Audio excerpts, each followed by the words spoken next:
தினமும் 5 ஆரோக்கிய குறிப்புகள்.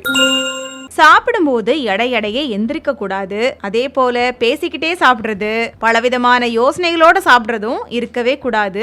அமைதியா பொறுமையா சாப்பிடணும். முக்கியமா சாப்பிடும்போது எடையே தண்ணீரும் அதிகமா குடிக்க கூடாது. அதிக பசி, கோபம், துயரம்லாம் இருக்கும்போது அதிக அளவு உணவு சாப்பிடுறது நல்லதில்ல.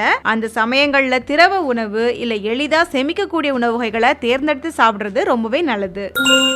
தீராத வயிற்று வலி இருக்கிறவங்க காலையில ஆப்பிள் ஜூஸை சாப்பிட்டுட்டு வரலாம். உப்பிட்டவரை உள்ளளவும் நினை அப்படிங்கிறது சான்றோர் வாக்கு.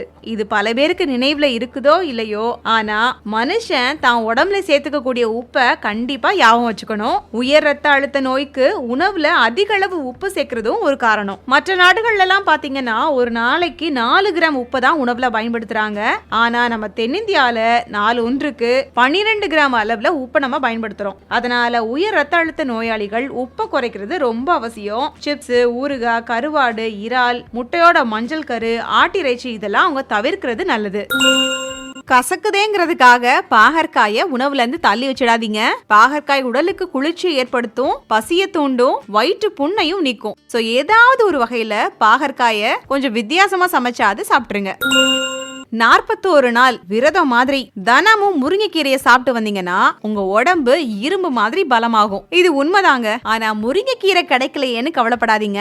இந்த வீடியோல முருங்கைக்கீரை பொடி நான் டாக் பண்றேன். அதை ஜஸ்ட் நீங்க வெந்நீர்ல கொதிக்க வச்சு தேவைப்பட்டா மிளகு, உப்புலாம் சேர்த்து வடிகட்டி ஒரு சூப் மாதிரி குடிச்சு பாருங்க. உடம்புக்கு அவ்வளோ நல்லது. இந்த வீடியோல நான் பின் பண்ணிருக்கிறேன், செக் பண்ணி பாருங்க. இன்ஸ்டால இந்த வீடியோ பார்த்துட்டு இருக்கீங்க அப்படின்னா லிங்க்னு கமெண்ட் பண்ணுங்க. ஃப்ரெண்ட்ஸ், இதே போல ஆரோக்கிய குறிப்புகள் இன்னும் விவரமா தெரிஞ்சுக்கணும் அப்படின்னா மறக்காம நம்முடைய சேனலை சப்ஸ்கிரைப் பண்ணிக்கோங்க. அப்படியே பக்கத்துல இருக்கக்கூடிய பெல் ஐகானையும் கிளிக் பண்ணிடுங்க.